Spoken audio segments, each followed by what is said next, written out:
Em nome do Pai, do Filho e do Espírito Santo. Amém.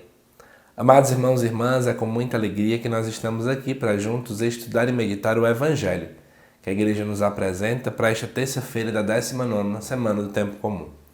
O texto de hoje se encontra lá em Mateus 18 e nos diz assim: Naquele tempo, os discípulos aproximaram-se de Jesus e perguntaram: Quem é o maior no reino dos céus? Jesus chamou uma criança, colocou-a no meio deles e disse: Em verdade vos digo, se não vos converterdes e não vos tornardes como crianças, não entrareis no reino dos céus. Quem se faz pequeno como esta criança, esse é o maior no reino dos céus. E quem recebe em meu nome uma criança como esta, é a mim que recebe. Não desprezeis nenhum desses pequeninos, pois eu vos digo que os seus anjos nos céus veem sem cessar a face do meu Pai que está nos céus. Que vos parece? Se um homem tem 100 ovelhas e uma delas se perde, não deixa ele as 99 nas montanhas para procurar aquela que se perdeu? Em verdade vos digo, se ele a encontrar, ficará mais feliz com ela do que com as 99 que não se perderam. Do mesmo modo, o Pai que está nos céus não deseja que se perca nenhum desses pequeninos. Amados irmãos e irmãs, vamos lá. Primeira coisa é que os discípulos acabam fazendo uma pergunta que eu não gosto muito, tá bom? Quem é o maior diante do reino dos céus? Porque parece que nós estamos pegando a régua do mundo, ou seja, a forma de medir dentro do mundo. A forma de medir que é como?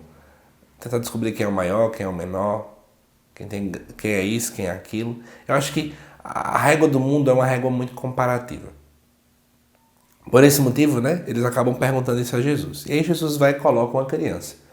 Para quem não sabe, Jesus ter colocado uma criança é quase um grande absurdo. Por quê? Por um lado, vamos pensar nas crianças do sexo feminino. Uma criança do sexo feminino, ela não tem ainda condições de poder gerar vida. E aí, para quem não sabe, as mulheres naquele tempo, elas eram vistas como praticamente importantes apenas para gerar vida. Então, uma criança do sexo feminino, ela era quase ninguém naquela sociedade. Ao mesmo tempo que eu trago essa realidade para vocês, alguns filósofos naquele tempo colocavam que a criança era ainda um ser humano em potencial, ou seja, não era um ser humano propriamente dito, era alguém que poderia ser um ser humano, mas ainda faltava características claras para isso. Era alguém que ainda estava em processo formativo, que ainda um dia se tornaria adulto e por aí vai. Então Jesus coloca aquela criança no meio. Porque talvez no meio antes estava o quê? O orgulho, o desejo de ser um maior do que o outro. Por isso que perguntaram isso. Jesus agora contrapõe, colocando alguém que nada tem para aquelas pessoas. E aí Jesus diz, que se eles não se converterem, se não mudarem de vida, se não mudarem de mentalidade e não se tornarem como uma criança, elas não vão entrar no reino dos céus. E qual é a característica de criança que Jesus aqui elogia? São várias que a gente pode trazer. Uma criança, ela é dependente. Ela tem que andar segurando a mão dos pais. Ela obedece, ela não conhece o mundo, então ela escuta muito as orientações do pai e da mãe. Uma criança está aberta a aprender. Uma criança se compreende sempre em processo de formação. Não é um ser completo, mas está crescendo, está evoluindo.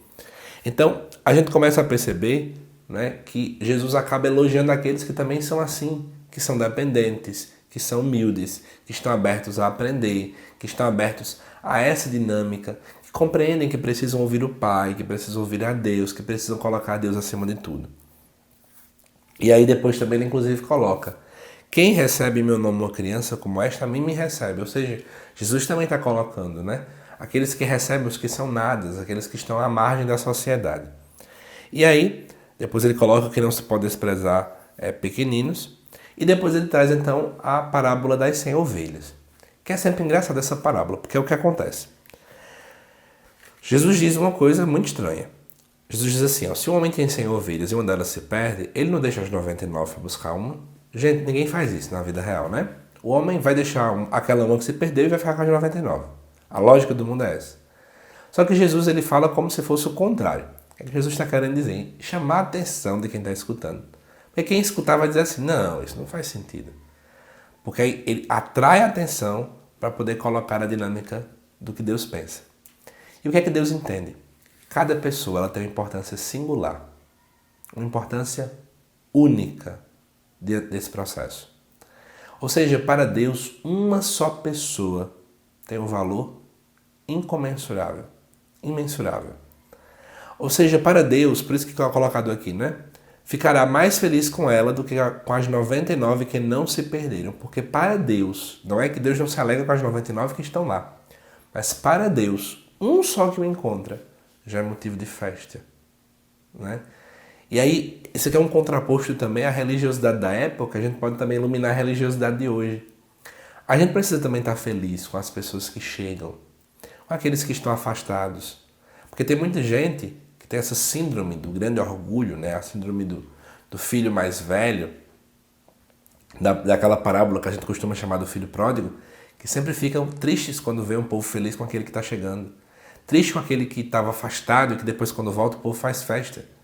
Nós precisamos festejar a conversão de uma só pessoa, porque uma só pessoa já é importante no reino dos céus. Para Deus, uma pessoa já é importante. E se nós queremos ser imagem e semelhança dele, nós também somos convidados a fazer a mesma coisa. Que Deus te abençoe, amada irmã e irmã. Te aguardo nos próximos vídeos aqui do canal. Até mais.